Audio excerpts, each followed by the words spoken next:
ang hirap kapag once na sumakay ka sa bisikleta, parang nawawala yung ano parang iba pakiramdam. So, ganoon, yun, gusto ko na lang maikot yung Pilipinas. Sana mabigyan ng pagkakataon. Of course, of God's will. If God granting. Gusto yung anak ko pala, si GB ang nagpangalan sa grupo ng Paring Cool Bikers. Welcome to Catanduanes, Padjak all the way! Guys, good day. The way tayo pa Manila. Natapos natin yung Catanduanes Loop with the team Paring Cool. Shoutout din sa grupo ng SMB, Samahan ng Masokista Bikers. And ito yung grupo nasa likod. Ayun oh. Kumusta yung ride natin? Panalo! Masokista! From Antipolo to Catanduanes, balik to rin Antipolo. Para may idea lang kayo kung paano naganap yung Catanduanes Loop, experience ni Paring Cool kung paano ipinos and natupad yung loop, kasi alam naman natin nagkaroon ng LPA pero natuloy pa rin kami. Paano nga ba nagsimula? Sinong nag-invite para sa Catanduanes Loop? Actually, karoon kami tayo ng communication with the Bicolano Group Bikers yan sa Legazpi. Sa pamamagitan ni Paring Jerry Miguel aka J-Mig. Si J-Mig. Yeah. Sinali niya ako dun sa group chat ng Shell Bike Riders. Shout out master dun, shot pa more. Yun, invite tayo. Kung gusto natin sumama sa Catanduanes Loop. Nung tinanong niya ako, hindi na ako nag-isip mga bari ko. Sabi ko, sasama kami dyan, basta mag-meet nyo natin mga schedules. In short, nag-meet naman yung schedule natin. So na-post nga yung Catanduanes Loop, pero nagkaroon ng mga problema bago tayo nag-ride. Noong gabi na 24 actually ang ang schedule ng ride out ng Catanduanes Loop from Legazpi to Catanduanes. 23 dapat natuloy na tayo, so umiyahin na tayo na 23. Pero noong 23 nag-yorma yung panahon, nagkaroon ng bad weather. So may prediction na may bagyo nga. At hindi naman siguro mag-landfall doon sa Catanduanes, pero yun nga, dahil since ang Catanduanes yun yung rota ng bagyo sa Pilipinas, madalas yan kung lagi namumuo kung nag-start. So sabi nila Sir Don at saka ni Sir Benji, actually Sir Benji, shoutout nga pala, kasi yun din naman ang nakausap ko noong bago itong tuloy yung ride na ito, dahil nagpa-reserve tayo ng rooms para sa atin doon pagdating natin sa Legazpi. Mayroon siyang mga bariko, just in case nga pala kung kailangan nyo ng rooms sa Legazpi, kung babiyahe kayo dyan or mag-ride kayo. Mayroong apartment actually parang na rin hotel, ang daming rooms. Yun, pwede kayong makipag-ugnayan kay Sir Benji Santiago. Benji Santiago ang kanyang buong pangalan. Kung pwede siya lang kontakin, nilalagay na lang ni Sir J ang contact niya sa baba. Ang sabi nga nung 23 ng 22 pala, 22, hindi pa mako-confirm kung itutuloy o hindi yung loop na ito, yung Catanduanes. Yan yung communication yun ni Sir Benji Santiago. Tsaka ni Sir Don. Doon sa chat ng Shell Bikers, kasi kasama tayo doon. So doon kami nag-usap kung, yun nga pala, sa tawag din kay Rex Anaya. Yun, Sir Rex. Isa rin siya sa naging contact natin sa Bicol. Siya rin din coordinate, advice at nag-coordinate sa atin regarding dun sa ride na yan. So yun, 22, hindi pa nakapag-decide kung tutuloy hindi. Pero sabi ko kala Sir Benji or Master Don, tutuloy kami ng Legazpi whether masama ang panahon or not, kasi na-schedule na, sayang yung oras namin. Kung hindi kasi matuloy yung ride na ito, it's either naiikot na lang tayo ng 3 sa Mayon, yung 360 nga. So dumating tayo ng 23 ng gabi, decide tayo talagang tumuloy, 23. Nakausap natin sila Sir Benji at saka si Sir Don. Doon na lang din-decide kung itutuloy yung Catanduanes Loop. Actually mga pare ko, doon nagkaroon pa rin kami ng matinding pag-uusap, kasi nag-aalala rin si Sir Benji sa, of course, sa safety namin dahil nga yun sa panahon, dahil nagkaroon ng LPA doon, dumaan ng low pressure, dumaan doon, naging bagyo pa nga actually, hindi nga lang tumama doon. So ngayon, yung Paring Cool Bikers with Master G Katigbak talagang decided na tutuloy doon sa Catanduanes, kahit na medyo walang sasama sa amin or hindi sasama yung grupo ng bikers, trail bikers at yung hard charger, kung ano pang bikers na kasama doon. Maraming group tayong kasama. Actually. So sabi nga namin, nagpapahiwatig kami kay Sir doon sa kay Sir Benji na tutuloy kami. Parang not exactly na talagang sinabi na tutuloy, pero nagsabi kan sila na yung grupo nila, may mga kasama sila doon na talagang decided na tutuloy. Natutuwa kami doon nung sinabi ni Sir Benji at saka ni Sir doon na talagang gustong tumuloy ng ibang grupo, which is yung group nga ni Sir doon. So ayun, sabi namin, sige, tuloy na natin kasi sayang naman, kung halimbawa wala, basta kung may masakyan tayong Roro from Legazpi to Catanduanes, tuloy tayo. Pag wala, sabi nga natin nung yung meeting natin noon, iikot na lang tayo sa Mayon. So, fortunately, mga pare ko, nung dumating kami doon sa Pier ng Tobacco, may biyahe. Wala pa rin naman actually yung signal noon.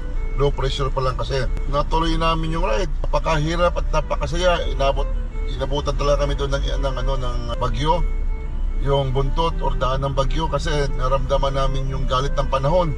Grabe. Alam niyo mga pare ko, yung rainfall nila doon na na-experience namin, parang shower talaga sa shower sa maniligo ka sa CR, gano'n.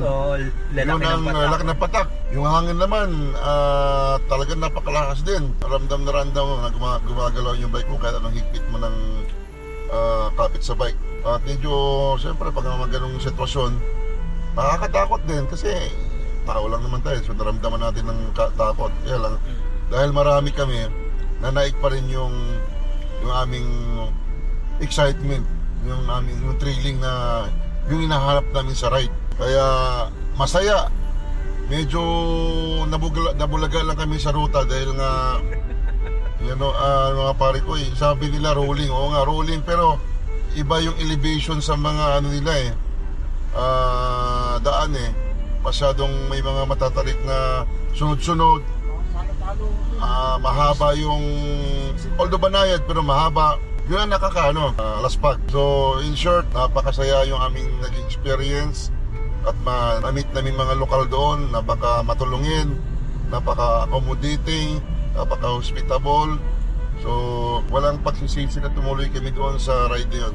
Dala-dala namin ang isang bucket ng experience na kasiyahan at kahirapan din dahil nga doon sa daan. Ma-advise lang namin doon sa mga nagbabalak na pupunta ng Catanduanes, kumpletuhin yung gamit ng tools ng bike. Checkin nyo muna, dapat bago siguro yung mga brake pad nyo, kasi talaga grabe ang doon. Kaubusan ka ng brake pad, sa akin nga wala na, halos pa wala na bago yun. So yun, isa yun, talagang i-condition mo na talaga yung bike bago pumunta roon dahil mahirap na masiraan doon sa area dahil wala talagang bike shop doon. Baka nasa birak na ang bike shop doon, pero doon sa mga ibang area wala talaga. Then, kung ba kailangan nyo, siyempre magpa-on kayo talaga insurance. Sabi nga ni Sir Jay, katigbak hindi, ito naman talaga ng from the master mouth, yung experience doon sa long ride at saka marami nang napuntahan na lugar at ruta. Dito lang din siya na-shock na grabe din ang mga daanan. Talagang bulubundukin ang dami. So yun, hindi pwede sa newbie, hindi rin pwede doon sa mahihina na lang. So, at kung may sakit man siguro sa puso, huwag lang tumuloy dahil nga baka mapapahamak lang. At kung sakaling pumunta kayo doon, marami kaming, ilalagay lang ni Sir Jay kung saan kami nag-stop, saan kami nag-stay, saan kami kumain, para may idea kayo. Para pagdating nyo doon, hindi na rin kayong mangangapa, hindi katulad namin kasi lahat kami first timer So wala kaming idea kung ano yung madaratan namin doon sa area. Kaya isa rin yun sa pinakamagandang experience namin dahil hindi mo nga na-expect yung wala kang idea. Shout out sa East Rider ng Bicol, Oragon Bikers ng Naga City at Legazpi City, Solo Bikers, Bicolanong Siklista, Chill Bikers, Hard Charger. Maraming salamat po. Ace for Heart, especially to Sir Benji Santiago. Paano nga ba nagsimula si Paring Cool? Actually mga pare ko, nagsimula bike, even before wala pa pandemic pala nagbabike na ako. Kaya lang, yung bike ko parang exercise lang. Kasi yung nagawa tayo ng panic up tayo, sabi mataas daw yung ating sugar. Nag-decide ako na mag-exercise. Naisip ko wala na lang ibang pwede. Hindi naman ako nag-isip dati ng gym dahil medyo walang oras. So bike, napunta ko sa bike, bumili ako ng bike na yun actually yung nakikita yung ginagamit ni Paring Jinwell. Yun yung unang-unang bike ko na ginagamit. Nag-bike lang ko doon actually sa sa Providence, yun sa puntod ng nanay ko. Dahil medyo mga sarap mag-bike doon. Pero ano lang, occasional lang pag nabumisita kami roon, dala-dala kami yung bike. And then yun nga, ang dumating yung pandemic time na wala naman tayong ginagawa at nakakakita tayo ng maraming bikers, maraming tumatakbo dyan sa mga padyak sa daan. So nainganyo tayo. Unang-una kong piniling bike, yun yung MTB na Giant. Gusto ko agad medyo pamalakas agad, di ba tayo malakas mag-bike? Piniling ko pamalakas agad. Yung Pulsos na MTB na Giant anti mga pare ko Pero bakit Pulsos yun ba yung hiling mo? Actually, nagtitingin lang kung ano magandang bike Hindi ko alam talaga pala kung may mga kategory pala yun. May mga tinatakbuhan, may pinapadyakan. Ang inisip ko lang noon, maganda yung bike ko. Hindi ko alam na yung magiging hiling nyo is dapat pala, parang kung tawagin mo, sabi nga nila dapat maging versatile ka para kung saan naman punta So yun nga, binili ko muna. Medyo ilang taon kong gamit yun, 3 taon. Yung hirap na hirap ako doon. Pinang-long ride nyo dati yun? Pinang-long ride yun. Kasama ko yung mga nila Paring Charlie. Ngayon, yun nga, kami lang muna yung pamilya, yung anak ko. Mga pamangkin ko, marami kami noon. Yung pandemic time.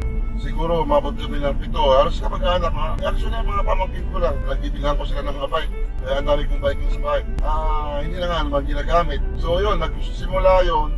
Yung Paring Col na pangalan, kaya dahil nga sa marami ko napapanood sa YouTube, parang nag-isip ako na, sige nga, i-document natin yung ating pag-ride. Kasi naiinganyo tayo sa doon sa doon sa mga kung saan sa nakarating, doon na nakakaingit yung mga bikers na pupunta kung saan magandang tanawin, magandang lugar, kahit hirap na umahon, nakatawa pa rin.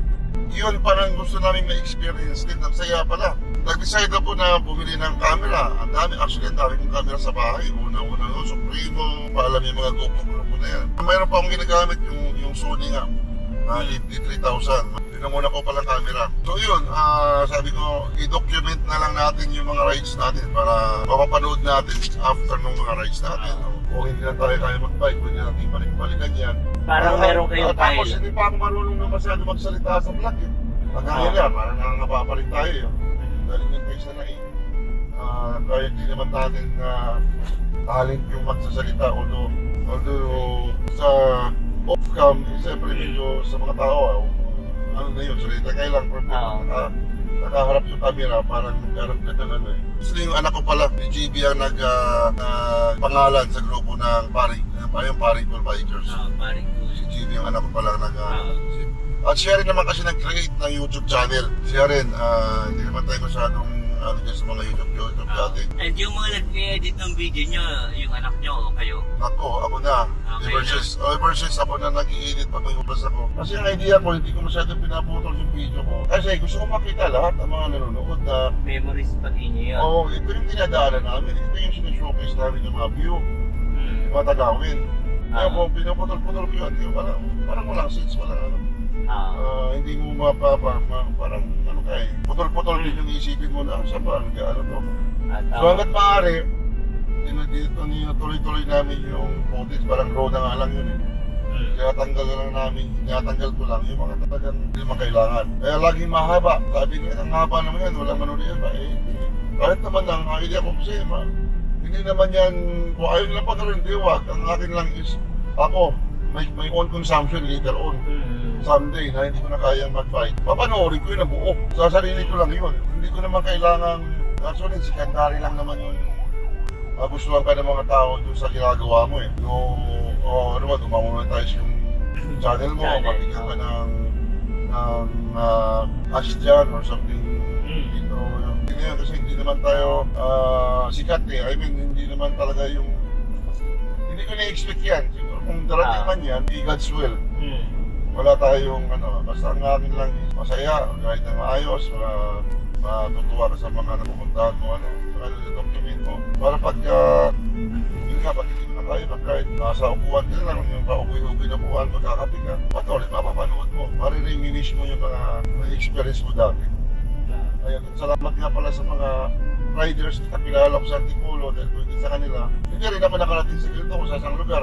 Salamat kay paring Elmer, paring Charlie, paring Roger, of course, itong mga bago natin na-meet na mga tropa. Yan si paring Rai, paring Juban, at lahat ng mga masukistas at lahat ng mga bikers na na-meet natin along the way, along the ride. Maraming salamat dahil isa rin kayo sa partner experience ni paring Pool at isa rin kayo sa nag-inspire din sa pagpadyak natin sa mga lugar na hindi pa natin pupuntahan. Pero yun, goal sir, at makapadyak sa ibang lugar yun din ang... Actually, dream ko yun na malibot yung buong Pilipinas. Kung may oras lang talaga ako, gusto ko yun. Sinabi ko na sa asawa ko na pag ako nanalo ng luto, kaya ako tayo ng luto.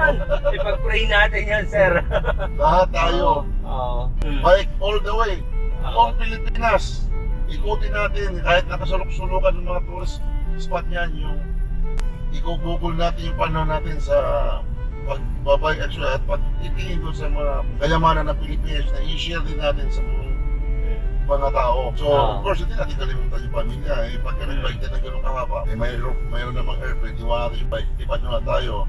Balik sa bahay, tapos after 2 days, biyahe na naman, lipat nyo na muna Ganon, pero... Meron talagang more on time dapat sa pamilya. Oo, number one yun Kaso nga, yung gusto natin, yung sana, hopefully habang buhay natin, pag-asa pa naman. Habang may buhay pa tayo. Kailan nyo naisipan yung ikot nyo ang Pilipinas na nag-bisikleta? Actually, Sir Jay, Idol Master Katipak. Na-inspired ako sa mga, nanonood ako sa inyo lagi. Sa mga napupuntahan mo, isa rin yung Los Piminda, doon yung tumatak sa isip ko na sana ako din. May ikot, mapuntahan ko yung mga lugar na napupuntahan nila. Doon, actually, nag-upisa din yun. Sa inyo ni Ianao, Andy Amon. Pinapanood ko yung mga tayo unang kumpilan. Tayo ang naging inspire sa mga bikers na gusto na rin mag-long ride. Dahil sa inyong mga nakumpisa nag-long ride.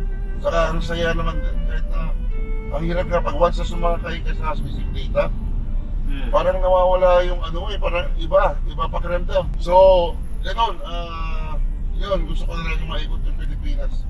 Sana mabigyan ng pagkakataon. Of course, of God's will. If God granting, explore natin yung buong Pilipinas na masaya. At isang contribution lang din siguro sa atin yan sa mga taong hindi naman nila kayang lumibot. Diba tayo na lang at panoorin nila yung share natin. So, share natin. Yun lang, that's all. At have a good day. God bless us all. Ingat-ingat lahat. Life is short, so enjoy. Huwag isipin ang problema. Problema nandyan lang yan. Lahat naman tayo. So, just relax and go on.